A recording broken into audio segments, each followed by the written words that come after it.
दर्द दिल की आरज़ू से पैदा किया इंसान को, वरना तौत के लिए कम न थे करूबिया। मुसलमान भाईरा ने আমার খেয়াল করেন, আল্লাহর পয়গম্বর জনাবে মুহাম্মদুর রাসূলুল্লাহ সাল্লাল্লাহু আলাইহি ওয়াসাল্লাম একবারে শুরুর দিকে আপনি চলে যান, আল্লাহর পয়গম্বর জনাবে মুহাম্মদুর রাসূলুল্লাহ সকলে একটু জবান খুলে পড়েন সাল্লাল্লাহু আলাইহি ওয়াসাল্লাম। আল্লাহর নবী আল্লাহর পক্ষ থেকে নবুয়ত পাওয়ার পরে, আল্লাহর পক্ষ থেকে রিসালাতের দায়িত্ব পাওয়ার পরে আল্লাহর নবী শুধুমাত্র একা, তার ডানে সাহায্যকারী কেউ নাই, তার বামে সাহায্যকারী কেউ নাই, তার সামনে সাহায্যকারী কেউ নাই, পিছনেও সাহায্যকারী কেউ নাই, একমাত্র আল্লাহর পয়গম্বর একা। আল্লাহর পয়গম্বর মক্কার অলিতে গলিতে ঘুরে আর আল্লাহর পয়গম্বর দরদ মাখা দিল নিয়ে দাওয়াত দেয়, ও মক্কার কাফেরেরা, ও মক্কার মুশরিকেরা শোনো, লাত মানাত ওযাতের ইবাদত করে কোনো লাভ নাই, ওদের উপাসনা করে কোনো লাভ নাই, ওদের কথা মেনে কোনো লাভ নাই, ওদের সামনে মাথা ঠেকাইয়া কোনো লাভ নাই। দুনিয়াতে যদি শান্তি পেতে চাও, আখিরাতে যদি নাজাত পেতে চাও, একমাত্র আল্লাহর উপরে ঈমান আনো। কার উপরে ঈমান আনতে হবে? আল্লাহর উপরে ঈমান আনতে হবে। আল্লাহর নবী মক্কার অলিতে গলিতে ঘুরে আর এই কথার দাওয়াত দেয়। কিতাবের মধ্যে লেখা হয়েছে আল্লাহর নবী 3 বছরে মাত্র 35 জন মানুষ পেয়েছিলেন। কয় বছরে কয়জন? ইবতিদাই ইসলামের শুরুতে মাত্র 3 বছরের ভিতরে 35 জন মানুষ, এর চাইতে বেশি মানুষ আল্লাহর নবী পায় নাই। কালেমার প্রথম অংশ লা ইলাহা ইল্লাল্লাহর ভিতরে 3টা জিনিস আছে। কয়টা জিনিস আছে? এই 3 জিনিস যে মুসলমানেরা বিশ্বাস করে তাদের কালেমার দাম আছে। এই 3 জিনিস যে মুসলমান বিশ্বাস করে না তার কালেমার কোনো দাম নাই। 1 নাম্বার, ভালো করে বোঝেন, যেহেতু কালেমায় তাওহীদ, তাওহীদ কাকে বলে এটা একটু বলে নেই। তাওহীদ মানে একত্ববাদের ঘোষণা দেওয়া। কিসের ঘোষণা দেওয়া? একত্ববাদ। একত্ববাদ বলতে কি? একমাত্র আল্লাহ, অন্য কেউ না। সহজে বুঝিয়ে দিলাম। একত্ববাদ মানে কি? হ্যাঁ, আপনাদের বলতে হবে, আজকে ওয়াজ মুখস্থ করে বাড়ি যেতে হবে, কারণ এটা যদি ঝামেলা থাকে তাহলে আপনার এই আজকের ওয়াজ মাহফিলে আসারও কোনো দাম নাই। আমার এই কথাগুলি কোট করেন, এই কথাগুলি নোট করেন, এই কথাগুলি রেকর্ড করেন, রেকর্ড করে আপনি অন্যান্য ওলামায়ে কেরামের কাছে নিয়ে যাবেন, তাদেরকে শোনাবেন। আমার কথা যদি সঠিক হয় আপনাকে মানতে হবে, সঠিক যদি না হয় আমাকে বলবেন, আমি সংশোধন হয়ে যাব ইনশাআল্লাহ। তবে আপনাকে এমনি এমনি এখানে বসে থাকলে হবে। লা ইলাহা ইল্লাল্লাহর ভিতরে 3টা জিনিস আছে। কয়টা জিনিস আছে? 3টা জিনিস। 1 নম্বর হলো তাওহীদের ঘোষণা। তাওহীদ মানে একত্ববাদ। একত্ববাদ মানে কি? একমাত্র আল্লাহ, অন্য কেউ না। ভালো করে বোঝেন, তাওহীদ মানে কি? আবার বলেন, তাওহীদ মানে একমাত্র আল্লাহ, অন্য কেউ না। হ্যাঁ, 3টা জিনিস। 1 নম্বর তাওহীদ ফিজ জাত। 2 নম্বর তাওহীদ ফির রুবুবিয়্যা। 3 নম্বর তাওহীদ ফিল আসমা ওয়াস সিফাত। এর মধ্যে আরেকটা আছে তাওহীদ ফিল হাকিমিয়্যা, অর্থাৎ এই 2টা মিলে একটা। এই 3টে জিনিস কালেমার মধ্যে আছে। আর মুহাম্মদুর রাসূলুল্লাহর মধ্যে আছে 2টা জিনিস। 1 নম্বর হলো ইতাআত, 2 নম্বর হলো মুহাব্বত। এই 3 আর 2 কত হলো? হ্যাঁ, তাহলে কালেমার ভিতরে কয়টা জিনিস আছে? এই 5টা জিনিস যে মানে তার কালেমা ঠিক আছে, এই 5টা জিনিস যে বোঝে তার কালেমা ঠিক আছে, এই 5টা জিনিস যে মানে না, বোঝে না, তার কালেমা ঠিক নাই। ভাইরা, মনে করবেন না যে হুজুর আমরা 80 বছর 90 বছর বয়স, আপনি আজকে ওয়াজ মাহফিল করে সব আমাদের ভুল বলে গেলেন। ভাই, আমরা যা জানি না সেটা আমাদেরকে জানতে হবে। সব মানুষ যে সব কিছু জানে বিষয়টা কিন্তু এরকম নয়। আমরা অনেক কিছুই জানি না, যেরকম আমিও অনেক কিছু জানি না। তো সুতরাং যেহেতু জানি না, এখানে শিখতে তো কোনো সমস্যা নাই। আমি আজকে আপনাদেরকে শিখাবো, আপনারা শিখবেন। আমি দরদ নিয়ে আপনাদেরকে কথাগুলি বলবো, আপনারা গ্রহণ করবেন। আল্লাহ তৌফিক দান করেন, বলেন আমিন। শিখেন নাই ভাই, আজকে শিখে যান। আপনি এতদিন ভুলের মধ্যে ছিলেন, ভুল থেকে আপনি বেরিয়ে আসার চেষ্টা করেন। এই তো হয়ে গেল। আমি আপনাকে গালি দিতেও আসি নাই, কষ্ট দিতেও আসি নাই, আমি দাওয়াত দিতে এসেছি। সুতরাং দরদ আর মুহাব্বত নিয়ে আপনাদেরকে কথাগুলি বলার জন্য চেষ্টা করছি। 1 নম্বর হলো তাওহীদ ফির রুবুবিয়্যা। 2 নম্বর হলো তাওহীদ ফিল ইবাদা। 3 নম্বর হলো তাওহীদ ফিল আসমা ওয়াস সিফাত, তাওহীদ ফিল হাকিমিয়্যা। এই আরবি শব্দগুলি আপনাদের জন্য বোঝা কঠিন হয়ে যাবে, এজন্য আমি বাংলায় বলি। কষ্ট হইতেছে আপনাদের, কালেমা জানতে হবে। 1 নাম্বার, রব হলেন আল্লাহ, আর কেউ, হ্যাঁ মনে রাখবেন, 1 নাম্বার রব হলেন আল্লাহ, আর কেউ, হ্যাঁ এটা 1 নাম্বার।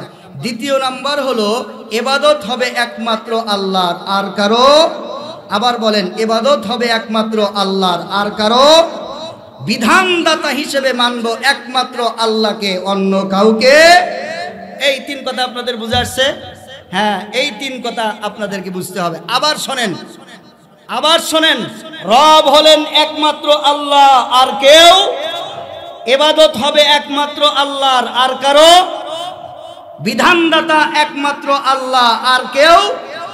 এই 3টা জিনিস আছে তার মধ্যে, লা ইলাহা ইল্লাল্লাহর মধ্যে এই 3 জিনিস আছে। এটা নিয়ে আমি বিস্তারিত আলোচনা করব ইনশাআল্লাহ। 2য় নাম্বার হলো মুহাম্মাদুর রাসূলুল্লাহর মধ্যে আছে 2টা বিষয়। 1 নাম্বার ইতাআত, 2 নাম্বার মুহাব্বত। বলেন দেখি, 1 নাম্বার কি আছে? ইতাআত, 2 নাম্বার আছে মুহাব্বত। এই আরবি শব্দগুলি আপনাদের জন্য কঠিন হবে, এজন্য সহজ বাংলায় বলি। 1 নাম্বার অনুসরণ, 1 নাম্বার অনুসরণ, 2 নাম্বার ভালোবাসা। 2 নাম্বার কি? ভালোবাসা। এই 2টা জিনিস আছে মুহাম্মাদুর রাসূলুল্লাহর মধ্যে। সুতরাং এই 5টা বিষয় সম্পর্কে কোরআন, 5টা বিষয় সম্পর্কে কোরআনের এই 2টা আয়াত কালেমায়ে তাওহীদকে সামনে রেখে আপনাদের সামনে আমি বাদবাকি সময় আলোচনা করার জন্য চেষ্টা করব। আল্লাহ যেন আমাকে সেই তৌফিক দান করেন, বলি আল্লাহুম্মা আমিন। আপনারা এখানে যারা এসেছেন, আমার এই ভূমিকাটা আপনারা বুঝতে পারছেন কিনা? ভূমিকাটা বুঝতে পারছেন তো? এটা কিন্তু শেষ পর্যন্ত আপনাকে মনে রাখতে হবে। শেষ পর্যন্ত যদি আপনি মনে রাখেন, তাহলে আপনার আলোচনাটা আজকে বোঝাও সহজ হবে, আমল করাটাও সহজ হবে। কিছু কথা শক্ত যদি হয়, তাহলে আপনি নরম করে নিয়েন, নরম হিসেবে নিয়েন। তার কারণ মা বাবা অনেক সময় সন্তানকে শাসন করতে গিয়া নরমের সাথে সাথে কিছু শক্ত কথাও বলে, কি বলে না? তবে যেহেতু মা বাবা, সুতরাং শক্ত কথা বললেও ওই শক্ত কথার পিছনে একটা মহৎ উদ্দেশ্য থাকে না? থাকে না? ওই শক্ত কথার পিছনেও কিন্তু একটা ভালোবাসা থাকে। এজন্য আপনার সাথে আমার শত্রুতার সম্পর্ক না, আপনার সাথে আমার বন্ধুত্বের সম্পর্ক। এজন্য এই বছর না, আমার জীবনের প্রায় শুরু লগ্ন থেকেই আমি এই কথা বলে আসতেছি যে আমার দেশের আওয়ামী লীগ আমার দেশের বিএনপি আমার দেশের জামাতি ইসলামের লোকেরা আমার দেশের জাতীয় পার্টির লোকেরা আমার দেশের ডানপন্থী লোকেরা আমার দেশের বামপন্থী লোকেরা এমনকি আমার দেশের ভিতরে ভিন্ন মতার পথ তো দূরের কথা, আমার দেশের ভিতরে যে সমস্ত মগেরা বসবাস করে তারাও আমার দেশের ভিতরে যে সমস্ত হিন্দু ভাইয়েরা বসবাস করে তারাও আমার। একজন আলেমের কাছে, দায়ীর কাছে কোনো শত্রু বলতে কিছু নয়, সবাই আমার। তার কারণ শুধুমাত্র আমি জান্নাতে যাব, আলেমরা জান্নাতে যাবে, আলেমদেরকে এই দায়িত্ব দেওয়া হয় নাই। আলেমদেরকে দায়িত্ব দেওয়া হয়েছে আওয়ামী লীগের লোকেরা ভুল করলে তাদেরকে মুহাব্বতের সাথে দাওয়াত দিয়া তাদেরকেও জান্নাতি বানাতে হবে। বিএনপির লোকেরা ভুল পথে চললে তাদেরকেও দাওয়াত দিয়া জান্নাতের পথে আনতে হবে। হিন্দুরা ভুল করলে, ভুলের মধ্যে আছে, ওদেরকেও ইসলামের ছায়া তলে এনে ওদেরকে সাথে নিয়ে জান্নাতে যেতে হবে। কথা কোন ঠিক কিনা? আমার শত্রু কেউ নাই, দুনিয়ার সবাই আমাকে শত্রু মনে করে, কিন্তু যদি মনে করে করুক, কিন্তু আমি রাসূলুল্লাহর একজন ওয়ারিস হিসেবে, আমি রাসূলুল্লাহর একজন দ্বীনের দায়ী হিসেবে, আল্লাহর দ্বীনের ধারক বাহক হিসেবে আমি সকলের, আমি কি কথা ভুল বললাম? রাগ করলেন আপনারা যে হুজুর আপনি এটা আবার কি বললেন? রাগ করলেন আপনারা? মুসলমান ভাইরা আমার, গভীর মনোযোগ দিয়ে শোনার জন্য চেষ্টা করবেন। আমি একজন অসুস্থ মানুষ, গত কয়েকদিন যাবত আমার ঠান্ডা, অনেক আক্রান্ত ঠান্ডায় আমি। এরপরেও আল্লাহ পাক রব্বুল আলামিনের কাছে এই এলাকার মানুষকে 2-4টা কথা সুন্দরভাবে বলার জন্য আল্লাহর কাছে 2 রাকাত নামাজ পড়ে সেজদা দিয়া দোয়া কইরা এরপরে আপনাদের মাঝে এসে আমি উপস্থিত হয়েছি। মুসলমান ভাইরানে আমার খেয়াল করেন, আল্লাহর পয়গম্বর জনাবে মুহাম্মদুর রাসূলুল্লাহ সাল্লাল্লাহু আলাইহি ওয়াসাল্লাম একবারে শুরুর দিকে আপনি চলে যান, আল্লাহর পয়গম্বর জনাবে মুহাম্মদুর রাসূলুল্লাহ, সকলে একটু জবান খুলে পড়েন সাল্লাল্লাহু আলাইহি ওয়াসাল্লাম।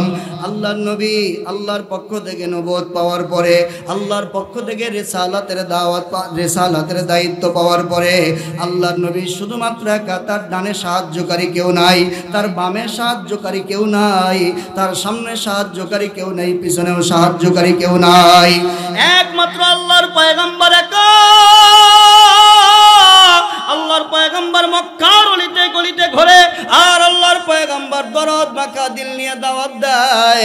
ও মক্কার কাফেরেরা, ও মক্কার মুশরিকেরা, শোনো, লাত মানাত ওযাতের ইবাদত করে কোনো লাভ নাই, ওদের উপাসনা করে কোনো লাভ নাই, ওদের কথা মেনে কোনো লাভ নাই, ওদের সামনে মাথা ঠেকাইয়া কোনো লাভ নাই। দুনিয়াতে যদি শান্তি পেতে চাও, আখিরাতে যদি নাজাত পেতে চাও, একমাত্র আল্লাহর উপরে ঈমান আনো। কার উপরে ঈমান আনতে হবে? আল্লাহর উপরে ঈমান আনতে হবে। আল্লাহর নবী মক্কার অলিতে গলিতে ঘুরে আর এই কথার দাওয়াত দেয়। কিতাবের মধ্যে লেখা হয়েছে আল্লাহর নবী 3 বছরে মাত্র 35 জন মানুষ পেয়েছিলেন।